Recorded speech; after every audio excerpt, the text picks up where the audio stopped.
Fl-isem tal-Missier u tal-Iben u tal-Ispirtu Santu, il-grazzja ta' Sidna Ġesu Kristu l-imħabba ta' Alla u l-għaqda fl-Ispirtu Santu tkun ma'kom il-koll. Sejrin nofru dan is-sagrifiċċju tal-Quddisa għar-Ruħ Charles, Karl u l-erwieħ tal-familja Paċ u Galja. Illum is-Sibt sejrin namlu il-Quddisa tal-Verġni Marija saħħa tal-morda. Huma ħafna dawk il-persuni li jitolbuna jew jiġu hawnhekk jitolbu l-għajnuna waqt il-mart tagħhom biex il-Madonna tihom il-kuraġġ, il-qawwa, jekk hu possibbli anke il-fejqan. Però mal-morda ma nixtieqek ma ninsewx lil dawk il-persuni li b'tant imħabba iduru bihom u jieħdu ħsiebhom. U għalhekk ejjew ilkoll inħossuna il-mistiedna għal din l-ikla tal-mulej. U fil-waqt li narfu il-fraġilità tagħna ejjew nitolbu maħfra għal ħtietna.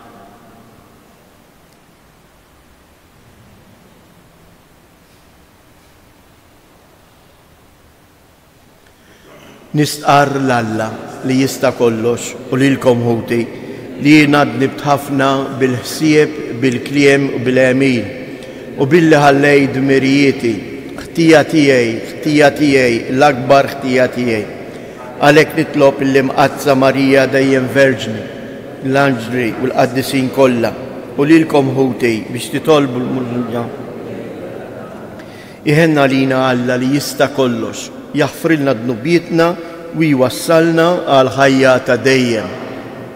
Mulej ħniena, Kristu ħniena, mulej ħniena. Nitolbu.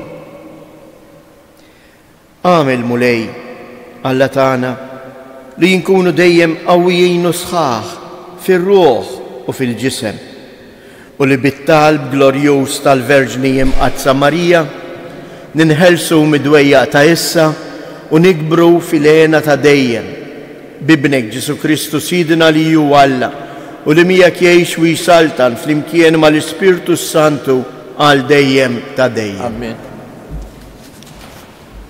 Ħari mit-tielet ittra ta' San Ġwan Apostlu.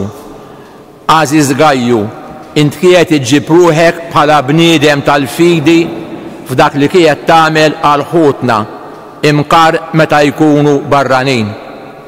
Huma xedu dwar l-imħabba tiegħek quddiem il-Knisja. Tagħmel sew jekk tikaf magħhom fil-vjaġġi tagħhom kif jixrak lis-servizz ta' Alla. Għax jekk dawn sifru dan għamluh għall-isem bla ma ħadu xejn mingħand il-pagani.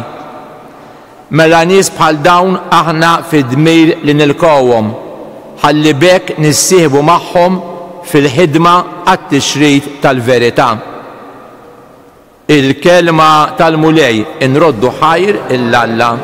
Sarm responsabli ngħidu flimkien ħin il-bniedem li jibża mill-mulej. Ħin il-bniedem li jibża mill-mulej li jitaxxaq ħafna bil-kmandamenti tiegħu. Setan fuq l-art ikun nislu, nisel it-tajbin ikun imbierek. Ħin il-bniedem li jibża mill-mulej. Ġejt u għana ikunu f'daru għal dejjem tibqa il-ġustizzja tiegħu.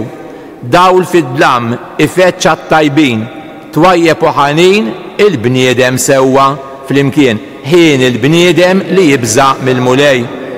Tajjeb il-bniedem li jħennu jislef, li jmexxi ħwejġu bir-reqqa, għax il-bniedem ġust qatt ma jitfixkel għal dejjem tibqa it-tifkira tiegħu flimkien. Ħin il-bniedem li jibża mill-mulej. Alleluja, alleluja, alleluja. Alla sejħilkom permezz tal-Evanġelju biex ikolkom sem fil-glorja ta' Ġesu Kristu. Alleluja.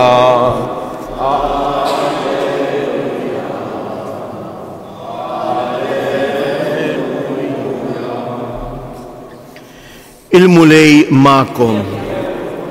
Qari mill-Evanġelju skont San-Luqa. F'dak iż-żmien Ġesu qal parabbola lid-dixxipli tiegħu biex jurihom li dejjem għandhom jitolbu bla ma jaqtu. Għalilhom kien hemm f'belt wieħed imħallef li la kien jibża minn Alla u lanqas iħabber rasu minn ħadd. F'dik il-belt kien hemm waħda armla u kienet tmur għandu u tgħidlu għamilli ħaq kontra il-għadu tiegħi. U ma rridx u dam ħafna hekk. Iżda mbagħad bejnu u bejn ruħu qal mhux għax nibża minn Alla jew għax se nħabber rasi min-nies, imma l-inqas għax din l-armla dejqitni ħanamlilha ħaq biex ma tibqax ġejja u sejra sa ma tifnini. U il-mulej qal isimgħu ftit x'jgħid l-imħallef il-ħażin imbatalla lil mażulin tiegħu li jgħidulu lejl u nar sejjer ma jagħmlilhomx ħaq. Se joqgħod itawwal magħhom.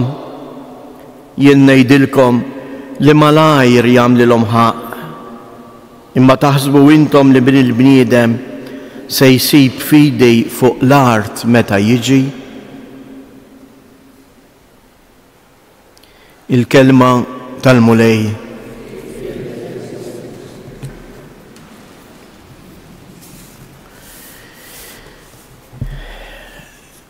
Se nirrispondu għal din id-domanda li bija jala il-Vanġelu ta' dalodu? Taħsbu intom li bin il-bniedem se jsib il-fidi fuq l-art meta jiġi? Uqodu attenti għaliex din id-domanda tista' tfixkilna jew aħjar ir-risposta tagħna. Għax jien faċli ngħid u iewa ħajsib ftit. Jew faċli ngħid qed nitilfu l-fidi, id-dinja dejjem sejra għall-għar. U niġġeneralizzaw u narmu kollox. Imma r-risposta mhix qiegħda fl-oħrajn. Ir-risposta trid toħroġ minn qalbi minni. Il-mulej qed jara fija fidi, il-fiduċja għax il-fidi ma jfissirx għax din oħra xi ħaġa importanti jeżies għax xi kultant ma nifhmux eżatt il-kliem bir-reqqa. Fidi ma tfissirx nemmen f'ħafna affarijiet u nemminhom blamment bħal pappagall. Imma fidi jfisser jien x'livell ta' fiduċja, infatti il-kelma fidi ġejja minn fiduċja. X'livell għandi jien ta' fiduċja fl-imħabba li Alla għandu lejja. Għalhekk jekk inbaħtu is-salm tal-qari tal-lum aħna x'irrispondejna? Ħieni. Il-kelma ħin tfisser ferħan, qiegħed f'postu. Il-bniedem li jibża mill-mulej. U anke hawnhekk din il-kelma jibża mill-mulej nistgħu nifhmuha ħażin. Hawnhekk il-biża ma tfissirx ħini dak il-bniedem li jitwerwer mill-mulej, imma l-biża qiegħda ħini dak il-bniedem li tant għandu fiduċja f'Alla li hu joqgħod attent biex dik il-fiduċja f'Alla ma jisraqilu ħadd. Il-bniedem ikun kuntent, isejb il-paċi ta' qalbu meta joqgħod attent biex jgħix kull kelma li jgħidlu Alla. Altru li għandna għalfejn nirringrazzjaw il-mulej dal-għodu li qiegħed jistedinna biex il-kol kemm aħna l-ewwel jien u jient personalment impoġġi din id-domanda għalija nnifsi. Kemm kbira il-fiduċja tiegħi f'Alla? U jekk kbira l-fiduċja tiegħi f'Alla, imbagħad ħanaslu kif rajna fl-ewwel qari, kif San Ġwan jistiederek biex nilqgħu lil dawk kollha li jaħdmu għat-tixrid tal-kelma ta' Alla. U din li nwasslu lil Kristu lill-oħrajn mhijiex ir-responsabilità sempliċement tal-Papa, tal-isqfijiet, tas-saċerdoti, tal-katekisti, tar-reliġjużi jew sorijiet. Imma hija fiduċja ta' kull min iltaqa' ma' Alla. Inti jaraw ftit fil-ħajja tiegħek. Meta jint tiltaqa' jew issir taf xi persuna li tara t-tjubija tagħha, ir-rispett li jiġġieblek, il-ferħ li żżomm fija, inti dan ma żommux għalik. U tmur tgħid isma' dik il-persuna tal-ġenn, dik il-persuna vera għandha qalb kbira, dik il-persuna vera bniedem umli, mhux imkabbar, kapaċi jisimek, kapaċi jgħinek. Tieħu gost titkellem miegħu kemm ngħidu għadejn. Mela jekk dan nagħmluh għal xulxin u ma' xulxin, għalfejn nistħu nitkellmu dwar Alla ma' xulxin. Jiena tbiżżani ftit li dan ma nagħmluhx għax ħafna drjabi naħsbu li Alla huwa għalija biss. Jew inkella ifisser li l-fidi tiegħi fih għada baxxa. Għax jekk jinfalla qed insib il-ferħ, ma jistax ikun li dan il-ferħ inżommu għalija. Imma nasal biex inwasslu fil-familja tiegħi, inwasslu fuq il-post tax-xogħol, inwasslu nitkellem dwaru ma' dawk il-persuni li niltaqa' magħhom ta' kuljum. Ejjew nitolbu l-għajnuna ta' Alla. Ejjew nemmnu li aħna għandna l-istess missjoni ta' Marija. Wieħed mit-titli antiki li l-Knisja fil-qadem fl-ewwel żminijiet tagħha kienet tagħti anke lill-Verġini Marija tafu x'inhu? Kristofora. Dik li twassal lil Kristu għand l-oħrajn. Imma dan it-titlu huwa tiegħi u tiegħek għax il-kol kemm aħna għandna din il-missjoni li nwasslu jew ngħinu oħrajn jitħabbu u jiltaqgħu ma' Kristu.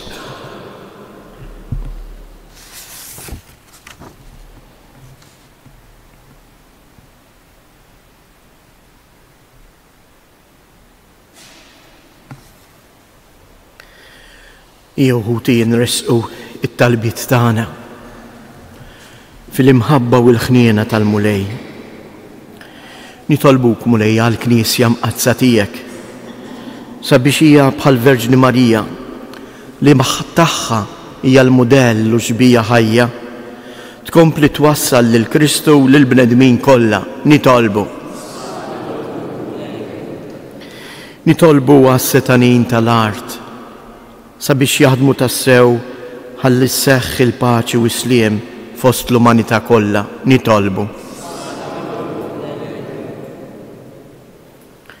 Nitolbu għalina l-koll sabiex nikbru fil-fidi tagħna, fil-fiduċja tagħna lejn Alla u din il-fiduċja nawruha bl-emejjel tagħna fil-ħajja ta' kuljum. Nitolbuk mulej għal morda tagħna, għal dawk il-persuni li jduru bihom. Għamil li huma iħossu il-faraġ tal-preżenza tiegħek. Nitolbu.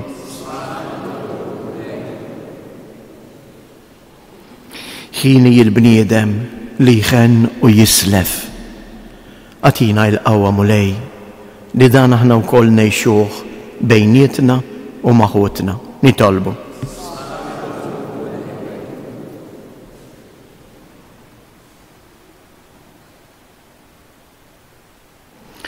Tolbuk mulej tilqa minn idejn Omna Marija u Ommok dawn it-talbiet li aħna qegħdin inresqulek. Int li taf dak kollu li neħtieġu.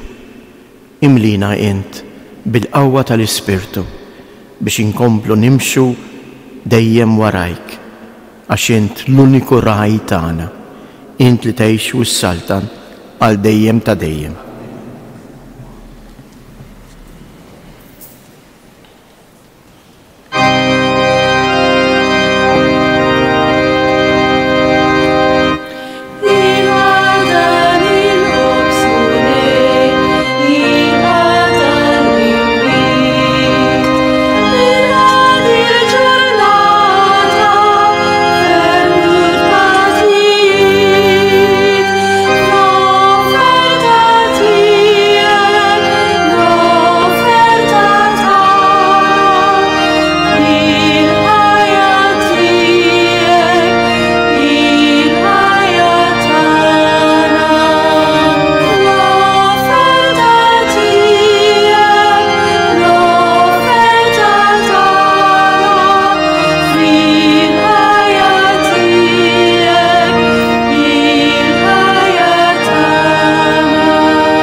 Tolbu ħuti biex dan is-sagrifiċċju tiegħi u tagħkom ikun joġob lill-Alla l-Missier li jista' kollox.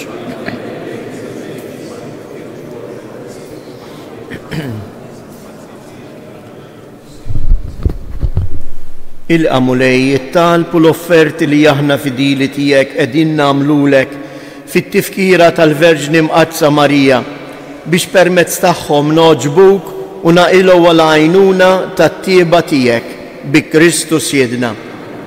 Il-mulej ma'kom, nerfgħu qlubna il fuq, niżżu ħajr lill-mulej Alla tagħna.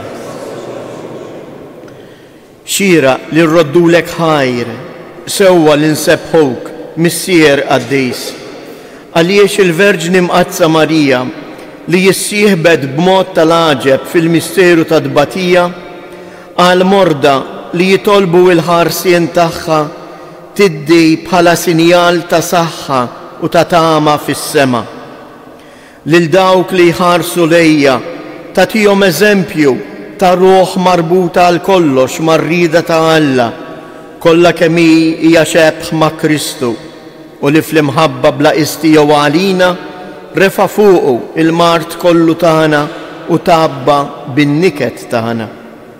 Bih il-qtajja kollha tal-anġli ferħana għal dejjem quddiemek iqimu l-kobor tiegħek. Flimkien ma' tagħhom ilqa' nitolbuk it-tifħir tagħna waqt li magħhom nifirħu u intennulek. Qaddis, Qaddis, Qaddis. Is-smewwiet u l-art mimlija bil-glorja tiegħek. Osanna fil-ora tas-smewwiet. Imbirek minn ġej f'isem il-mulej. Osanna fil-għoli tas-smewwiet.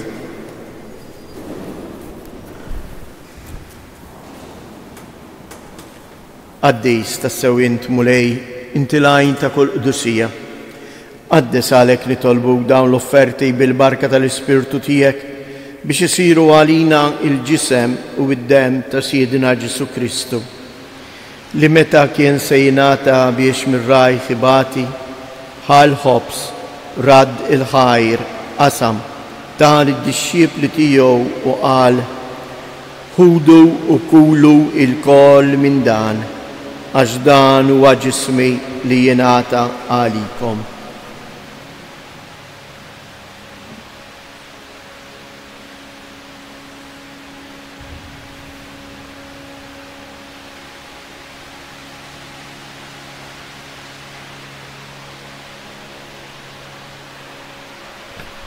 Ekku koll wara li klaħal kalċi, reġarad il-ħajr, tal id-dixxiepli tiegħu u qal ħudu u jxorbu minnu il-koll, għax dan huwa l-kalċi ta' demmi tal-patt il-ġdejt li jibqa' l dejjem, id-dem li jixxirt għalikom u għall-bnedmin kollha għal maħfra ta' dnubiet. Għamlu dan b'tifkira tiegħi.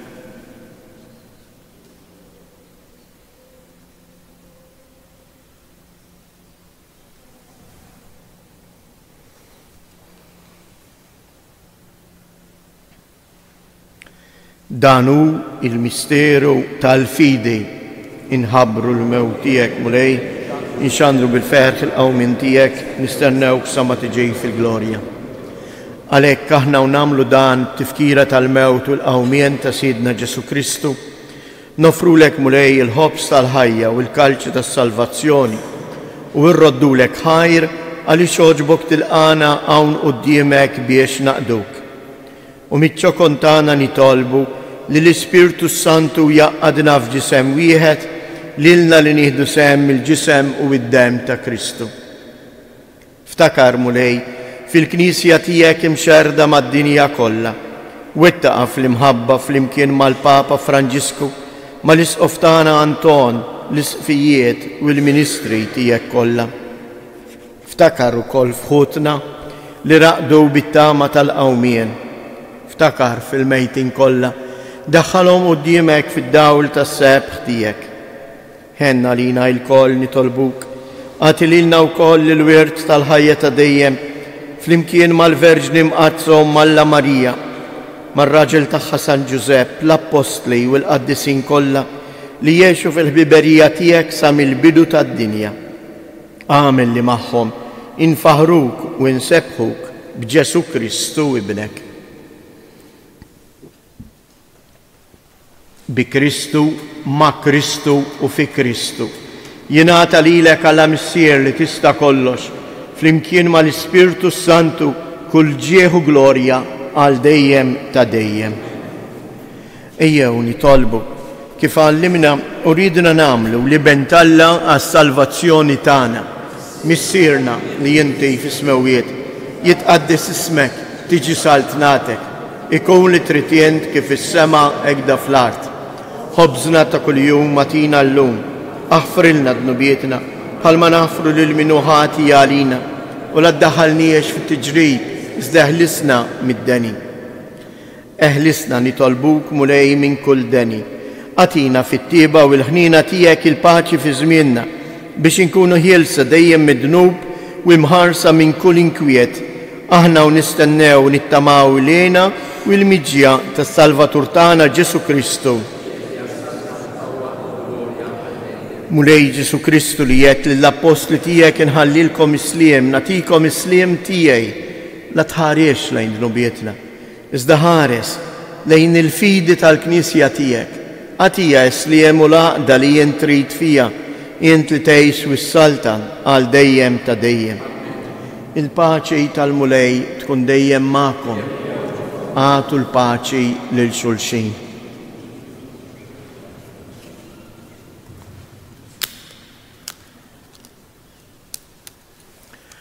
ħaruf ta' Alla.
Danu l-ħaruf ta' Alla, danu li jneħħi d-nubiet ta' d-dinja, ħen jindawk li huma mistiedna għall-ikla tal-ħaruf. Dajt kien waħda ruħi tkun għal-fejn. Ġisem ta' Kristi għal-isni.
Fik ruħna ssib il-ferħ bla tmiem.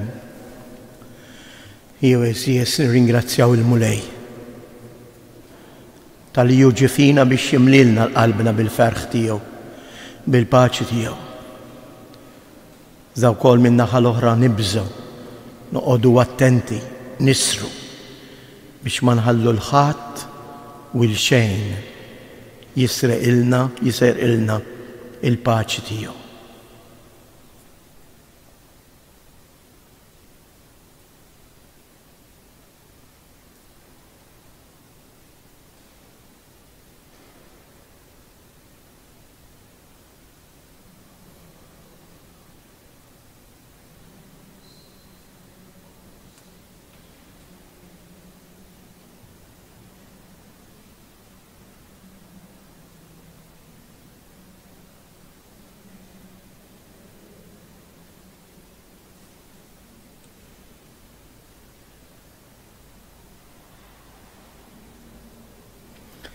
Nitolbu. U Alla, is-sagrament tas-salvazzjoni tal-ġisem u d-dem ta' ibnek il-waħdini li bih tqarbinna, ferraħna f'ġieħ il-Verġni Marija Ommu, ikun għalina ta' ġid għal ħajja ta' issa u għal ħajja ta' dejjem. Bi Kristus jedna, kejjew ngħidu dawn it-tliet Ava Marijiet u nofruhom hekk għal dawk il-persuni li jduru bil-morda tagħna. Sliem għalik Marija, bil-grazzja mimlija l-mulej miegħek, imbirka inti fost in-nisa, imbirek il-frott tal-ġuf tiegħek Ġesu.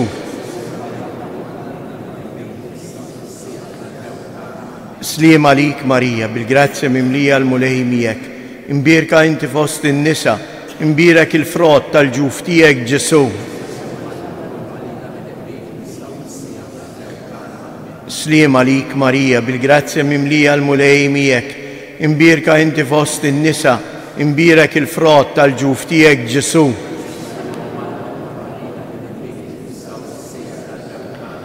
Madonna ta' Pinu, Sultana tal-familja, ħarstek fuqna dejjem żomm. Hekk nixtieq infakkarkom li diġà dalgħodu illum u għada fis-sala tas-santwarju qiegħda ssejr fiera ta' presepji pasturi kif ukoll ċeramika kollha maħdumin bl-idejn minn xakka sqallija.